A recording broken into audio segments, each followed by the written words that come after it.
Hello guys. तो आइए कुछ महत्वपूर्ण प्रश्न जो फर्स्ट पार्ट में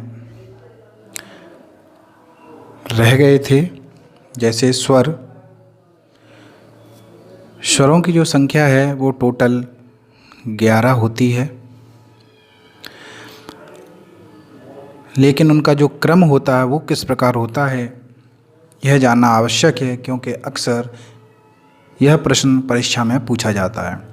तो आइए जानते हैं। छोटा आ, बड़ा आ, छोटी ई, बड़ी ई, छोटा ऊ, बड़ा ऊ। इसके बाद जो महत्वपूर्ण चीज़ है वो ये जानना ज़रूरी है कि ये ऋषि का जो प्लेस होता है, स्थान होता है, वो कहाँ होता है? यहाँ होता है। अक्सर इसी को इधर उधर करके क्वेश्चन बनाते हैं और पूछते हैं, तो इसे हम याद रखेंगे। इसके बाद बड़ा ए, छोटा ओ और बड़ा ओ। तो ये टोटल जो स्वर हैं वो इनकी संख्या 11 होती है। अब ह्रस्व स्वर की जो संख्या होती है वो 4 और दीर्घ स्वर की इसमें होती है वो 7। तो आपने ये क्रम जाना, इसे विशेष ध्यान रखें, ये बहुत इम्पोर्टेंट है कि इसी ऋषि को कभी ऊ से आगे कर देते हैं, कभी ए से पीछे कर देते हैं, ऐसे करके क्वेश्चन बनाते हैं। अब जानते हैं कि एक स्वर जो है मूलतः जो किसी दूसरी भाषा से डायरेक्ट अपनी हिंदी में ले लिया गया है, जिसे हम आगत स्वर बोलते हैं। आगत स्वर, क्योंकि ये दूसरी भाषाओं से डायरेक्ट आ गए हैं। तो इस आगत स्वर में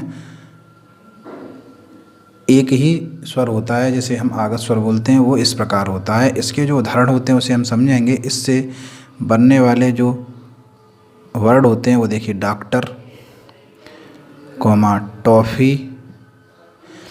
इसमें ओ की आवाज़ या साउंड निकलता है, ध्वनि निकलती है। डॉक्टर, टॉफ़ी, इस तरीके से जितने भी वर्ड बनेंगे वो सब आगत स्वर के माध्यम से बनते हैं। तो इसे विशेष ध्यान रखें। आगत स्वर कौन से होते हैं? ओ।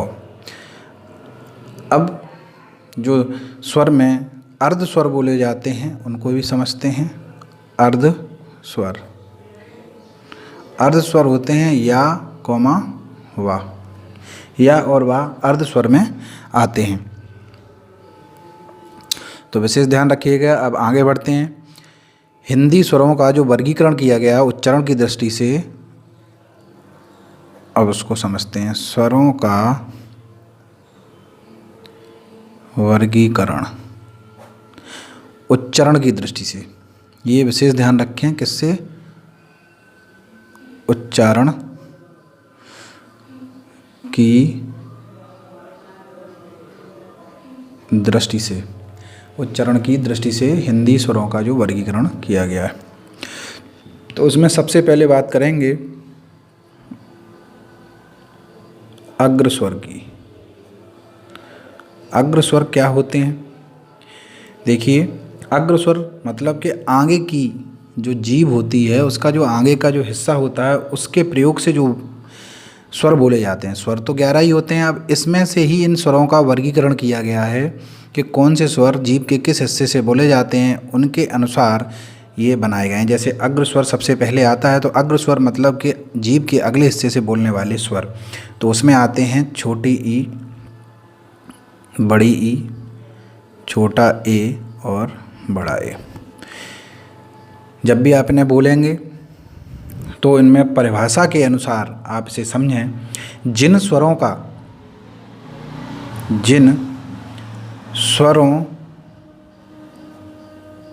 के उच्चारण में जीभ का अगला भाग ऊपर नीचे उठता है, ऐसे स्वर अग्र स्वर बोले जाते हैं। कैसे? जो जीभ का अगला हिस्सा, जब भी आप कहेंगे छोटी ई, तो जैसे ही ई कहेंगे तो आपका जो आगे का हिस्सा है जीभ का, वो थोड़ा ऊपर और नीचे होगा। ऐसे ही बड़ी ई बोलेंगे तब भी यही स्थिति आएगी, छोटे ए में, बड़े में। इस वजह से इन्हें हम अग्र स्वर कहते हैं। अब अगर बात करें तो दूसरा जो स्वर आता है, फर्स्ट पॉइंट हुआ। इसके बाद जो दूसरा स्वर आएगा वो है आपका पश्च स्वर। पश्च स्वर, विशेष ध्यान दीजिएगा। जिन स्वरों के उच्चारण में जीभ का पिछला भाग सामान्य स्थिति से ऊपर उठता हो। नॉर्मल अवस्था में जैसी हमारी जिह्वा रहती है उस स्थिति से अगर ऊपर की तरफ थोड़ा उठ जाता है, जैसे स्वरों को बोलने में, जिन स्वरों को बोलने में ऐसे स्वर क्या होते हैं, पश्च स्वर में आते हैं। तो आप विशेष ध्यान रखें। तो इसमें क्या आया, बड़ा आ, छोटा ऊ, बड़ा ऊ, छोटा ऊ, बड़ा ओ। इसके बाद आगत स्वर भी इसी में ही आता है। तो इसकी जो परिभाषा है उसे भी आप लिख लें। जिन स्वरों के उच्चारण में जीभ का पिछला भाग, विशेष ध्यान रखें, पश्च स्वर है तो पिछला भाग सामान्य स्थिति से, यानी नॉर्मल जो स्थिति होती है हमारी जीभ की, सामान्य स्थिति यानी अवस्था से ऊपर उठता है, ऐसे स्वर पश्च स्वर कहे जाते हैं। तो आप विशेष ध्यान रखेंगे, जब भी आप बोलेंगे आ तो आपको मालूम पड़ेगा कि हमारा जो पिछला हिस्सा है वो हमेशा ऊपर की तरफ जाता है और आगे वाला हिस्सा नीचे। देखिए ऊ कहेंगे तो हमारा जो पिछला हिस्सा है वो ऊपर की तरफ सामान्य स्थिति से उठता है, तो उसे हम पश्च स्वरों में गिनती करते हैं। तो पश्च स्वर कितने हो गए, 3 2 5 1 6, 6 पश्च स्वर में आते हैं और 4 ये जो हैं वो अग्र स्वर में आते हैं। तो आप इनमें, अभी मैं इनका एक आसान तरीका ही बताऊं किस तरीके से याद कर सकते हैं। पहले हम क्रम वाइज इन्हें समझते हैं, अब बात करते हैं मध्य स्वर की। तो तीसरा जो पॉइंट है वो है मध्य स्वर। आ जो होता है, छोटा आ, इसमें केवल एक ही स्वर आता है, छोटा आ। छोटा आ जो होता है वो मध्य स्वर के अंतर्गत आता है। इसकी परिभाषा के अनुसार अगर हम समझें तो इसमें जीभ का मध्य भाग थोड़ा सा ऊपर उठता है। आप जब बोलेंगे छोटा अ तो एकदम लगेगा आपको कि आपकी जीभ का जो बीच का हिस्सा है वो हल्का सा ऊपर की तरफ उठेगा। तो इसकी जो परिभाषा है उसमें याद रखें, जिन स्वरों के उच्चारण में मध्य भाग थोड़ा सा ऊपर उठता है। और ये भी विशेष ध्यान रखें, ये जो आ होता है ये केंद्रीय स्वर बोला जाता है, मोस्ट इम्पोर्टेंट है, इसे याद रखें। आ मध्य स्वर तो है ही, साथ में केंद्रीय स्वर है, इसलिए इसे विशेष ध्यान रखें। तो आपने जीभ के आगे पीछे व मध्य के अनुसार जो डिवाइड हुआ है, स्वरों का वर्गीकरण हुआ है, जिसमें मध्य, पश्च और अग्र स्वर के अनुसार, वो आपने जाना। अब चौथे नंबर पर किस प्रकार डिवाइड किया गया है, तो चौथे पर जब जो पॉइंट आप जानेंगे वो है समृत। विशेष इम्पोर्टेंट है, ये सब आपको ध्यान रखना है। समृत स्वर कौन से होते हैं, ध्यान रखें। जिन स्वरों के उच्चारण में, इसकी डेफिनेशन याद करना बहुत जरूरी है जिससे आपको आसानी हो जाएगी। समृत, जिन स्वरों के उच्चारण में मुख्य रूप से, क्या ध्यान देना, जिन स्वरों के उच्चारण में मुख सबसे कम खुलता है, ये ध्यान रखें, विशेष ध्यान रखना है इन चीज़ों का। जिन स्वरों के उच्चारण में, जाने आप, जिन स्वरों के उच्चारण में मुख मतलब मुंह हमारा जिससे हम बोलते हैं, मुख सबसे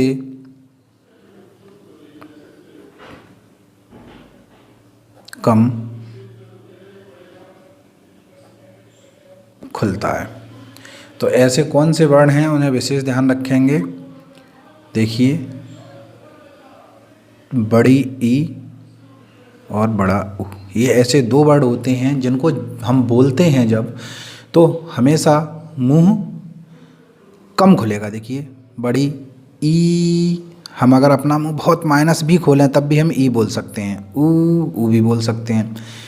तो ये समृत, समृत मतलब कम व्रत, ये ट्रिक है याद करने की। समृत मतलब कम व्रत, तो इसका मतलब जब कम व्रत मतलब गोला बहुत कम होगा तो मुंह क्या होगा, बहुत ही कम खुलेगा। समृत कम व्रत, याद रखें आप, ये ट्रिक है। बड़ी ई और बड़ा ऊ, तो इसे विशेष ध्यान रखें।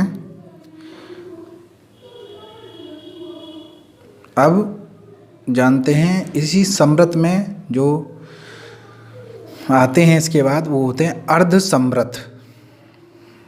पांचवा जो पॉइंट है वो है आपका,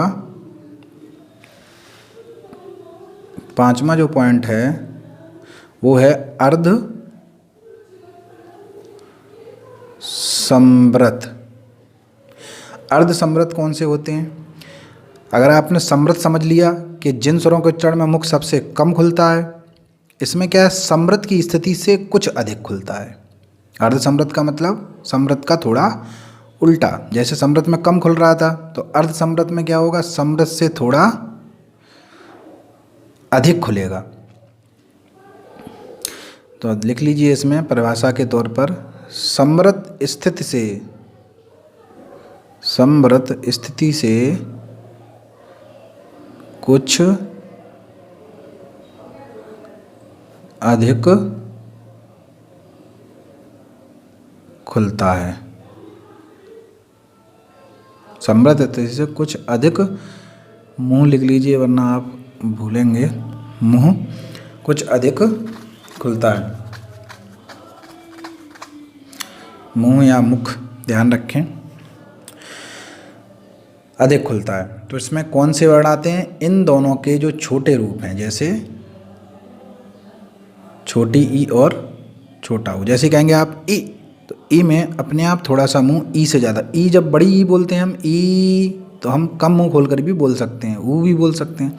लेकिन जब हम छोटी ई बड़ा ऊ बोलते हैं थोड़ा झटके से बोलते हैं, इसके कारण क्या होता है, मुंह थोड़ा समृत जो स्थिति में बोलते हैं उससे थोड़ा ज़्यादा खुल जाता है। जैसे छोटी ई ऊ, तो अपने आप थोड़ा सा ज़्यादा खुल जाता है। तो इसे याद रखें, अर्ध समृत समृत से थोड़ा सा उल्टा रहता है, क्योंकि उसमें कम खुलता है तो उसमें कुछ अधिक उससे खुल जाता है। तो ये विशेष ध्यान रखें। अब बात करते हैं विव्रत। छठवां पॉइंट है विव्रत। विव्रत जिन स्वरों के उच्चारण में मुंह सबसे अधिक खुलता है। विव्रत, विव्रत समृत का बिल्कुल उल्टा है। आप विशेष ध्यान रखें, समृत में सबसे कम खुलता था, इसमें सबसे अधिक खुलता है। विव्रत क्या है, समृत का बिल्कुल उल्टा है। तो आप याद रखेंगे, तो मैं इतना लिख देता हूँ कि मुंह सबसे अधिक खुलता है। तो ऐसे कौन से वर्ण हैं आप देखेंगे, बड़ा आ, बड़ा ए और बड़ा ओ, ये तीन होते हैं विव्रत में। बड़ा आ, बड़े ए और बड़ा ओ। सातवां है अर्ध विव्रत। तो विव्रत की तुलना में मुख थोड़ा कम खुलता है। कौन से होते हैं इसे समझते हैं हम। जैसे विव्रत, इनके जो छोटे रूप हैं उनको हम लिखेंगे। सबसे पहले तो एक जो रह जाता है छोटा आ, इसके बाद छोटा ए, इसके बाद छोटा ओ, ये हैं अर्ध विव्रत में। और एक आता है इसमें औ, आगत स्वर। तो ये चार जो हैं वो समृत, अर्धसमृत, विव्रत, अर्ध विव्रत। अब इनको समझ लेते हैं। जैसे समृत था, जिन स्वरों के उच्चारण में मुख सबसे कम खुलता है, बड़ी ई बड़ा ऊ। तो आप परिभाषा के अनुसार अगर इन्हें समझेंगे तो बहुत आसानी से समझ पाएंगे। समृत कमृत, तो मुख सबसे कम खुल रहा है स्वरों के उच्चारण में, जिन स्वरों के उच्चारण में मुख सबसे कम खुल रहा है। जैसे ही हम इसका अर्ध आधा समृत हो जाएगा जब, तो अर्ध समृत में क्या होता है कि समृत की स्थिति से थोड़ा अधिक खुलेगा। समृत में और की अपेक्षा अधिक खुलता है, तो इसलिए अर्ध समृत समृत का थोड़ा उल्टा हो जाता है। उसमें मुंह खुलने की बात को कहने लगता है। अब आते हैं विव्रत में। विव्रत, विव्रत ये समझ लीजिए, विव मतलब कि मुंह बाना, विव्रत कोई चीज़ फैल जाना, तो विव्रत। तो विव्रत में क्या होता है, मुख सबसे अधिक खुलता है। तो आप बोल के देखेंगे, जब बड़ा आ, बड़े ए और बड़ा आओ तो मुख काफ़ी खुलेगा।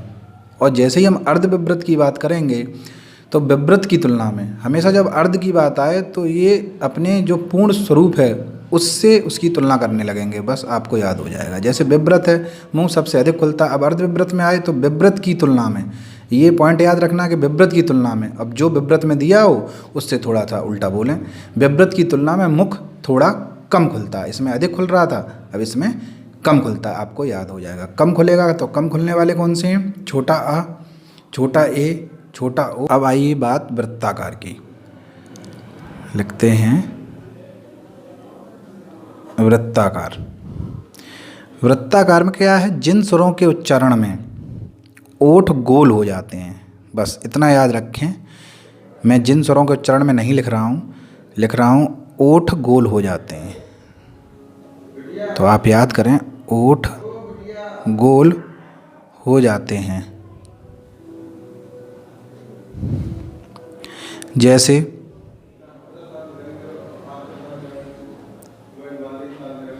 ऊ, बड़ा ऊ, ओ, बड़ा ओ और ओ। आप बोलकर जब भी देखेंगे तो आप आसानी से समझ जाएंगे कि वृत्ताकार ओठ कौन सी स्थिति में होते हैं। जैसे छोटा ऊ, बड़ा ऊ, ओ, औ, ओ, जब भी बोलेंगे तो आप जान जाएंगे। तो ओठ जिस स्थिति में गोल हो रहे हों उन्हें वृत्ताकार में गिनते हैं। अब आती है बात अवृत्ताकार की। अवृत्ताकार, अवृत्ताकार में जो शेष बचे वो अवृत्ताकार में आ जाएंगे।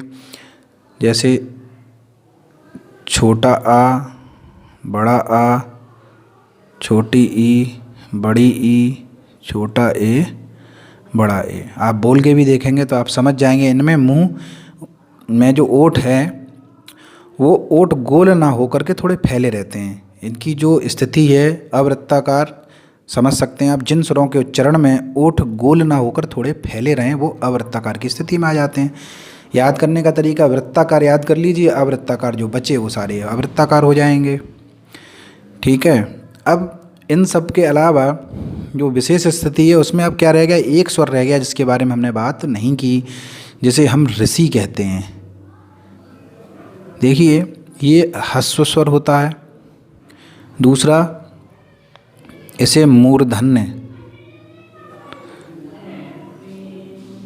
में गिनते हैं। ये मैं अभी आपको आगे बताऊंगा, स्वरों में किस प्रकार से मूर्धन्य दंतोष्ठ के बारे में भी बताऊंगा। तो इसलिए ये ऋषि जो है वो मूर्धन्य होता है और हर्ष में आता है। ऋषि का जो प्रयोग होता है वो ज़्यादातर क्या होता है, केवल संस्कृत शब्दों के लिए होता है। जैसे ऋषि, ऋण, ऋतु, इस तरीके से आप बात कर सकते हैं। ठीक है। आगस स्वर को मैंने आपको बता ही दिया। आगस स्वर क्या है, डायरेक्ट किसी भाषा से, यूरोपीय भाषाओं से अनेक शब्द ऐसे आए हैं जिन्हें हमने सीधे सीधे स्वागत उनका कर दिया अपनी हिंदी में। इसी प्रकार अन्य जो भाषाओं से ले लिए गए हैं, इनके कारण ही उन्हें आगत स्वर कहते हैं। आगत मतलब आए हुए, तो उसमें कॉपी, डॉक्टर, कॉफ़ी, टॉफ़ी, इनसे ये वर्ड बनते हैं। हम मिलेंगे चैप्टर 3 में, तब तक आप ज़ोरों से अपनी तैयारी करते रहिए।